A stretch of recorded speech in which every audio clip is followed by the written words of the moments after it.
Hai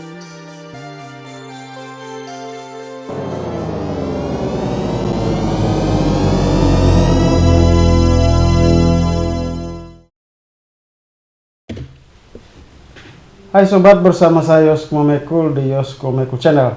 Kali pertama ini kita bahas tentang bulan Mei bagi umat Katolik. Kenapa bulan Mei sangat berarti bagi umat Katolik? Karena bulan Mei adalah bulan devosi atau bulan penghormatan kepada Bunda Maria. Devosi atau penghormatan kepada Bunda Maria itu sudah dilakukan sejak abad ke-13. Namun muncul pertanyaan dari umat Katolik. Pertanyaan adalah, mengapa devosi atau penghormatan kepada Bunda Maria pada bulan Mei dan tidak pada bulan-bulan yang lain? Dan apa keistimewaan bulan Mei itu? Baik sobat, untuk lebih jelas mari kita ikuti penjelasan dari Pastor Chrysanthus Paschalis Saturnus. Ini dia penjelasannya. Dalam tradisi gereja itu ada 2 bulan yang dikhususkan untuk memberikan penghormatan kepada Bunda Maria. Bulan apa saja itu? Bulan Mei ini, bulan Maria yang kita kenal dengan bulan Maria, dan yang kedua adalah bulan Oktober yang kita kenal dengan bulan Rosario. Sama-sama 2 bulan ini memang dikhususkan untuk penghormatan kepada Bunda Maria. Tetapi pertanyaannya, apa keistimewaan dari bulan Mei? Nah, keistimewaan dari bulan Mei satu bulan Mei itu adalah bulan di mana dikenal sebagai awal dari musim semi. Nah, awal musim semi itu berarti bulan awal kehidupan. Jadi dilihat bahwa Maria itu membawa satu perubahan hidup baru, satu awal pencerahan, satu awal kebangkitan hidup manusia. Ya, jadi itu yang pertama. Yang kedua, nah kalau keduanya kita lihat dalam sejarah. Dalam sejarah kita lihat beberapa hal tentang devosi kepada Bunda Maria. Dalam catatan-catatan sejarah itu disebutkan mulai pada abad 13 sudah ada devosi kepada Bunda Maria, lalu berkembang lagi pada tahun 1700-an oleh imam-imam Jesuit yang pada saat itu mengembangkan devosi ini dan kemudian menyebar ke seluruh dunia. Nah, berikutnya ada lagi kisah tentang Paus Pius ke-7 waktu itu, ketika pada tahun 1809 dia ditangkap dan ditahan oleh Napoleon, dan dalam penjara dia berdoa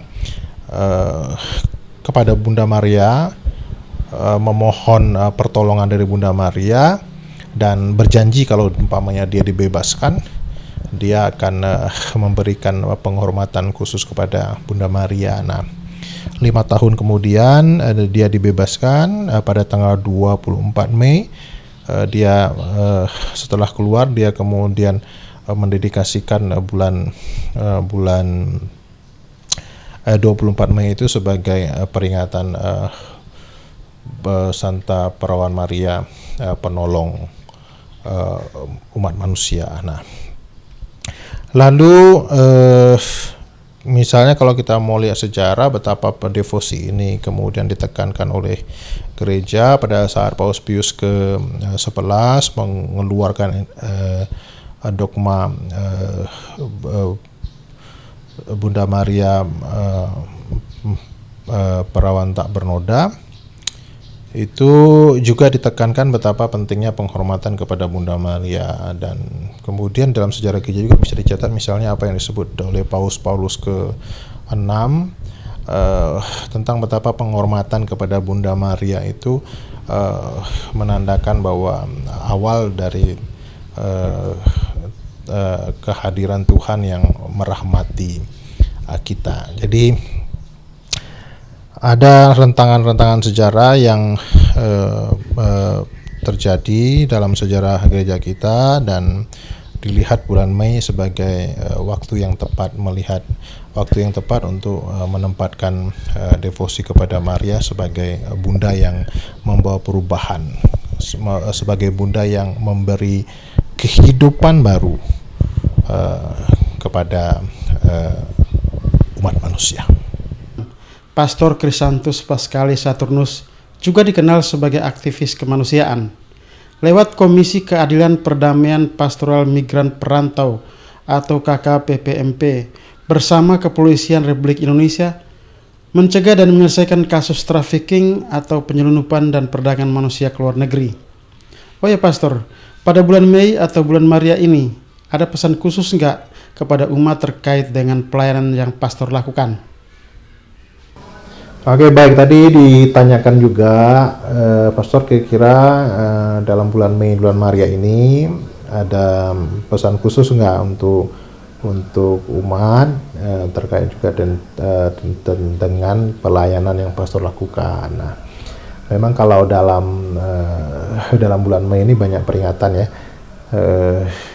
Pada tanggal 1 Mei itu bertepatan dengan pembukaan bulan Maria, itu juga bertepatan dengan Hari Buruh Internasional. Nah, jadi ini memang tanggal yang diperingati oleh seluruh buruh di dunia, juga para aktivis atau mereka yang peduli terhadap buruh sebagai hari peringatan terhadap para buruh. Nah, Maria sendiri kalau kita tahu adalah bunda penolong segala bangsa, dan kita yakin dan percaya Bunda Maria juga ada penolong para buruh, penolong para perantau. Nah, kalau kita lihat misalnya di Batam ya, atau Kepulauan Riau misalnya, cerita tentang para pengungsi, para perantau dari Vietnam misalnya. Mereka itu memiliki devosi yang sangat besar kepada Bunda Maria ketika mereka berada di laut dan mereka tidak tahu kemana mereka harus pergi dan bagaimana nasib mereka selanjutnya. Mereka tuh hanya berdoa dan berserah kepada Bunda Maria.